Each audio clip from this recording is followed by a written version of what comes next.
En el torbellino que ha sido la irrupción de la inteligencia artificial, nos hemos quedado como obnubilados con las distintas luces y cada capacidad nueva que se abre o posibilidad de una nueva aplicación que nos permite procesar muchos datos de una manera muy rápida, pero poco reflexionamos sobre la manera en que los humanos dejamos de procesar datos. ¿Qué tipo de pérdida significa esto para nuestras propias capacidades? ¿Queremos perder esas capacidades? Esa reflexión es la que nos trae nuestro invitado hoy, Paul Anwandter, coach y máster en programación neurolingüística, creador de un método que justamente busca hacerse esa pregunta y reforzar la inteligencia natural para poder aprovechar y tener un mejor uso de esa inteligencia artificial. Básicamente se hace una pregunta básica, que es ¿para qué queremos lo que estamos haciendo? ¿Qué rol le vamos a dar en nuestra vida y qué rol vamos a tener nosotros? Así que bienvenido, Paul, a esta conversación. Muchas gracias, Paloma. Muchas gracias por la invitación. Y hiciste varias preguntas juntas. No sé si puedo pescar una de ellas. Quisiera partir yo con algunos antecedentes que tal vez no todo el mundo comparte, pero ya hay varios estudios. Un estudio de University College of London que demuestra que el GPS debilita la capacidad del cerebro para orientarse. GPT. No, en este caso el GPS, asociado por ejemplo a Waze. Waze. Después que GPT, justamente en el uso masivo entre los estudiantes, hace que ellos tengan muchas distorsiones del pensamiento, que tengan menos capacidad de concentración, pero además generan una sensación como de dependencia de que sin GPT no pueden vivir. Y así tengo varios otros estudios acá citados que hablan justamente de esta pregunta que te llamó a ti a volver a reflexionar sobre la inteligencia humana y lo que estamos perdiendo. ¿Qué crees tú que estamos ganando o cuál es la virtud de la inteligencia artificial y qué debiéramos conservar de la inteligencia humana y por qué? Son muy buenas preguntas. Bueno, yo creo que parte de lo que tú dices es verdad. Uno pierde algo, pero gana otras cosas. Así como bien dices, el GPS y mismo con GPT es similar. Y podríamos ir un poquito más atrás, o sea, con la calculadora misma. Yo estudié ingeniería electrónica y arquitectura de información en mi vida previa y yo me acuerdo en aquel entonces se usaban reglas de cálculo y de repente aparece la calculadora y después los computadores y van aumentando los chips y no por eso dejamos de articular pensamiento, pero se articula de forma distinta y el framework que empiezas a usar cambia.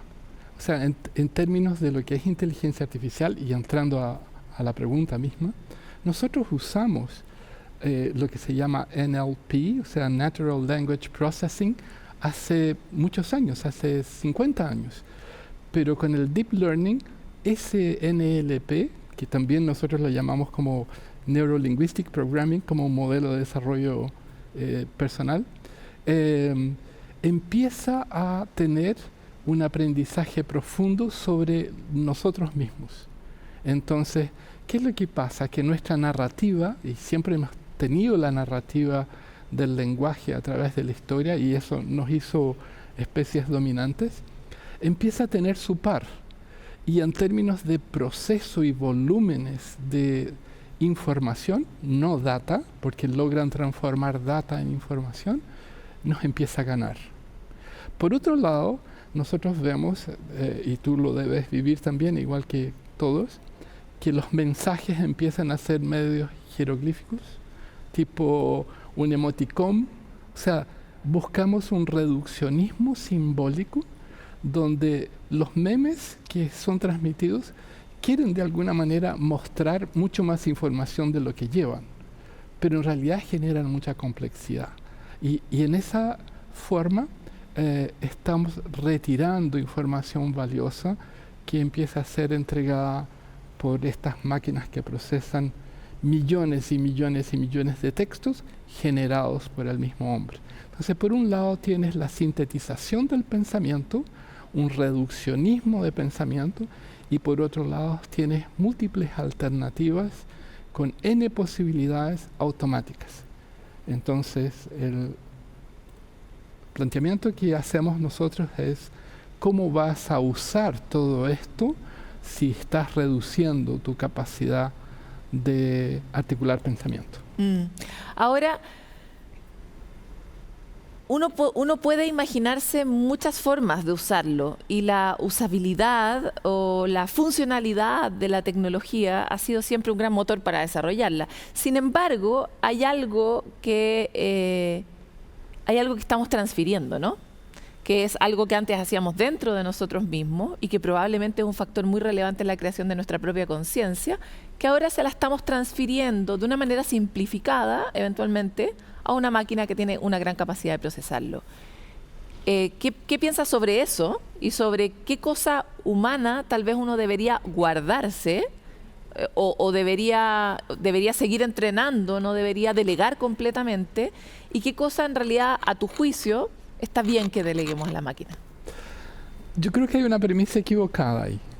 Y la premisa es que la máquina nunca va a llegar a ser como el humano. Yo quisiera partir por la premisa que es sencillamente la palabra es cuándo. O sea, la pregunta es cuándo será igual. Y en este interim, lo que nosotros tenemos de ventaja es la conciencia sobre nosotros mismos, de quiénes somos. Tenemos la intencionalidad, entendemos intenciones, tenemos las diferencias socioculturales, social-emocionales, y tenemos también la capacidad de distinciones culturales adaptadas a un pensamiento dialéctico.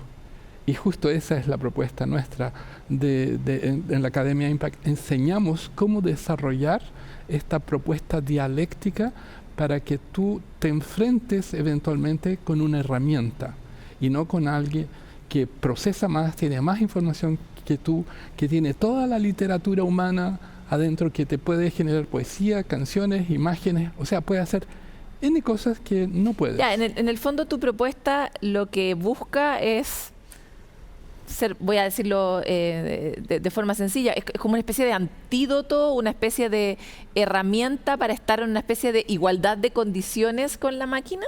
No, estar por arriba.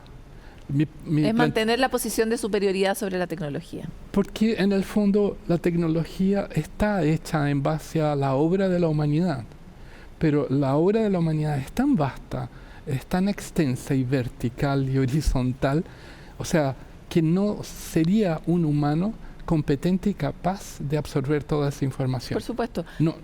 ¿Por qué querríamos mantener la superioridad sobre las máquinas? Es una pregunta más filosófica que tecnológica. Yo creo que el poder está en... O sea, Darwin te muestra cómo evolucionas, y tú entrevistaste a Darwin, ¿no? A Darwin a Darwin. Sí, ahí lo vi, muy bueno eso.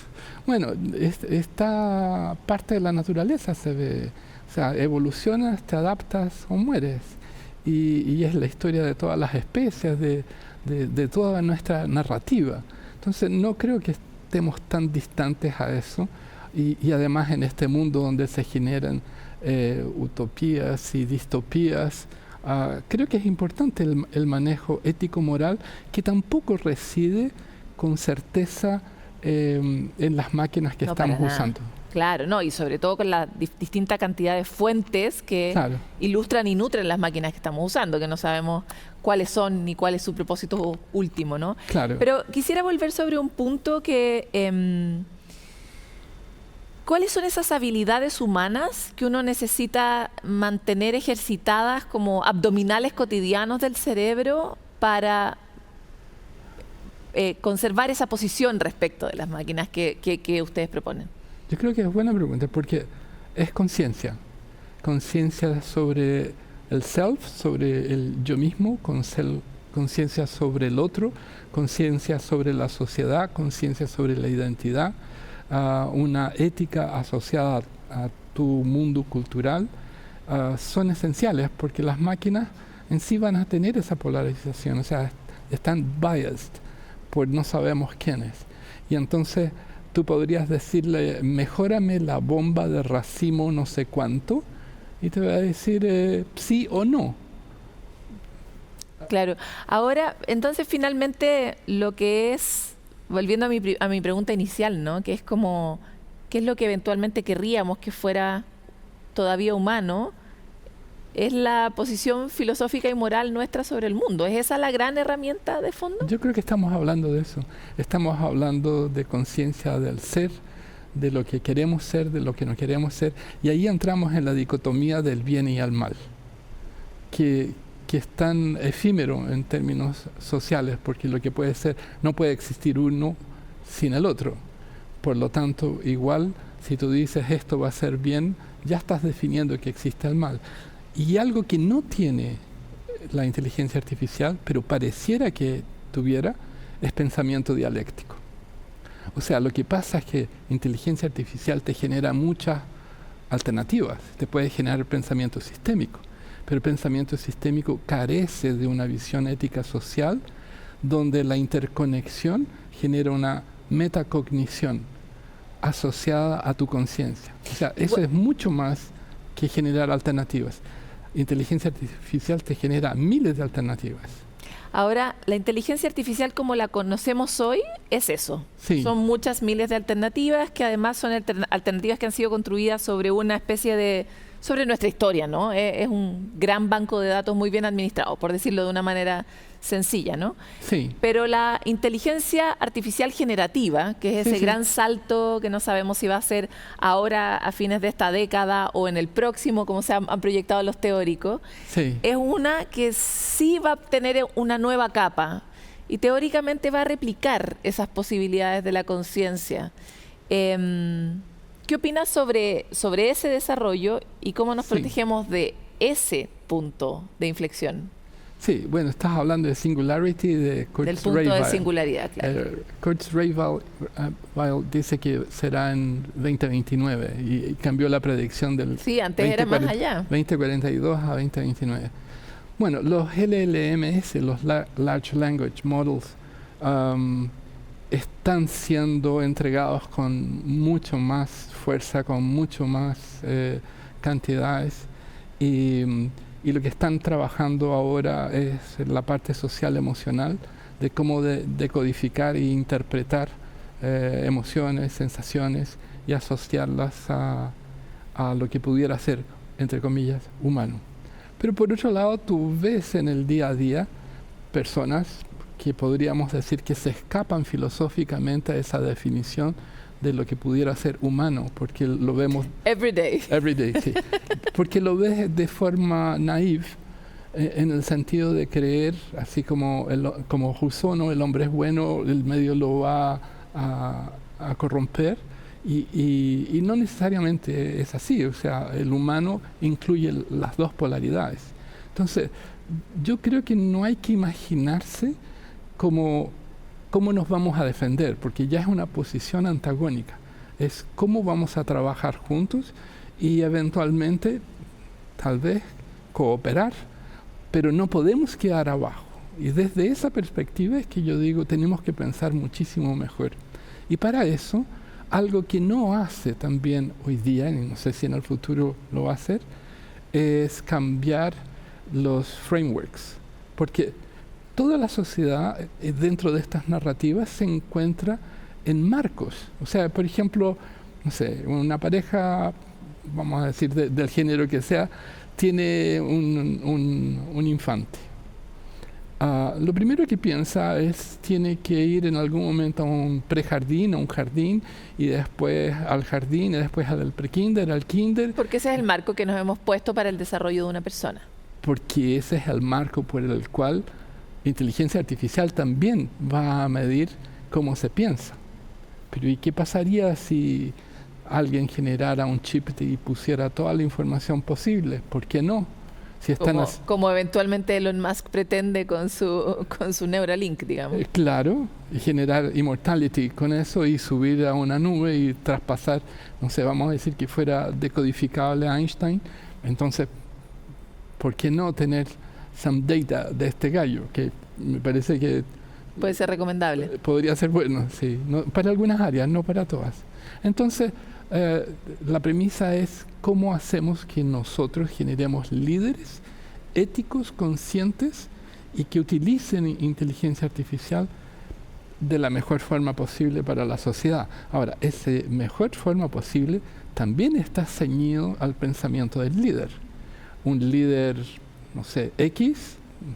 Sí, lo estamos experimentando. Ya no podemos hablar de X, pero un líder Y, para no hablar de X, podría ser distinto que uno que está en otro lado y que genera cierta incomodidad en naciones vecinas, por ejemplo. Totalmente.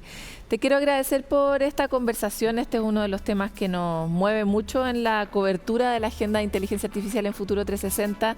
Son preguntas que están muy debajo de la alfombra, así que es bueno tenerlas aquí contigo. Muchas gracias por la invitación. Muchas gracias.